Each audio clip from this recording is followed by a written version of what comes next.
بسم اللہ الرحمن الرحیم۔ درود ماہی کثرت سے پڑھنے سے جہنم کی آگ حرام ہو جاتی ہے۔ ہر مصیبت و آفت میں اللہ تعالیٰ کے فضل و کرم سے حفاظت میں رکھتا ہے اور آسیب و جنات جادو کے لیے بہت خاص ہے۔ اس درود شریف کی سند یہ ہے کہ ایک روز حضور صلی اللہ تعالیٰ علیہ وآلہ وسلم مسجد نبوی میں تشریف فرما تھے کہ آپ کے پاس ایک اعرابی آیا۔ اس کے پاس ایک بڑا برتن تھا جسے اس نے کپڑے سے ڈھانپ رکھا تھا۔ اس اعرابی نے وہ برتن آپ کی خدمت اقدس میں پیش کیا۔ حضور صلی اللہ تعالیٰ علیہ وآلہ وسلم نے پوچھا کہ اے اعرابی، اس برتن میں کیا ہے؟ اس نے عرض کیا، یا رسول اللہ صلی اللہ تعالیٰ علیہ وآلہ وسلم، 3 دن سے اس مچھلی کو پکا رہا ہوں مگر یہ بالکل نہیں پک رہی، اس پر آگ کا کچھ اثر ہی نہیں ہوتا۔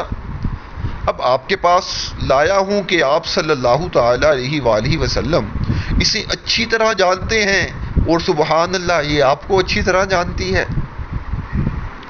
حضور صلی اللہ علیہ وآلہ وسلم نے مچھلی سے دریافت کیا تو مچھلی کو اللہ تعالیٰ نے قوت گویائی عطا فرمائی اور وہ بولنے لگی۔ اس نے عرض کیا، یا رسول اللہ صلی اللہ تعالیٰ علیہ وآلہ وسلم، میں پانی میں کھڑی تھی تو ایک آدمی آیا، وہ ایک درود پڑھ رہا تھا، اس کی آواز میرے کان میں پڑی اور میں نے پورا درود سنا۔ حضور صلی اللہ تعالیٰ علیہ وآلہ وسلم نے فرمایا کہ اے مچھلی، وہ درود پڑھ کر سنا۔ چنانچہ اس نے پڑھ کر سنایا۔ رسول اکرم صلی اللہ تعالیٰ علیہ وآلہ وسلم نے حضرت علی رضی اللہ تعالی عنہ کرم اللہ تعالی وجہہ الکریم کو فرمایا کہ اے حضرت علی رضی اللہ تعالی عنہ، اس درود کو لکھ لو اور لوگوں کو سکھاؤ، انشاءاللہ یہ درود پڑھنے والے پر دوزخ کی آگ حرام ہو جائے گی۔ لہٰذا اس درود کو درود ماہی کہا جاتا ہے اور وہ درود پاک یہ ہے۔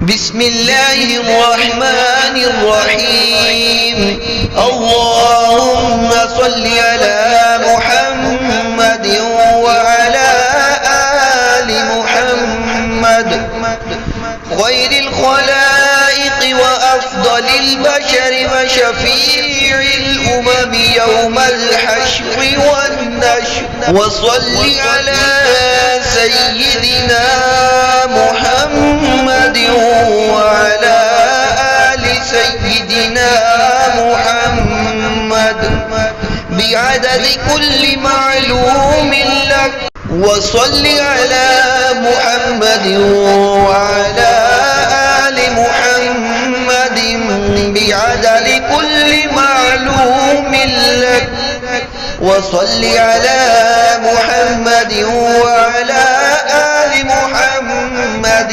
وبارك وسلم،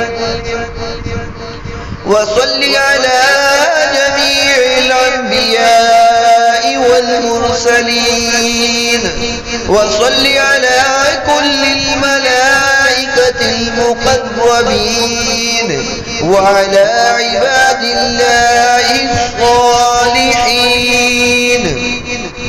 وسلم تسليما كثيرا كثيرا برحمتك وبفضلك وبكرمك يا أكرم الأكرمين، برحمتك يا أرحم الراحمين، يا قديم يا يا قيوم يا وتر يا أحد يا صمد يا من لم يلد ولم يولد ولم يكن له كفوا أحد، برحمتك يا أرحم الراحمين۔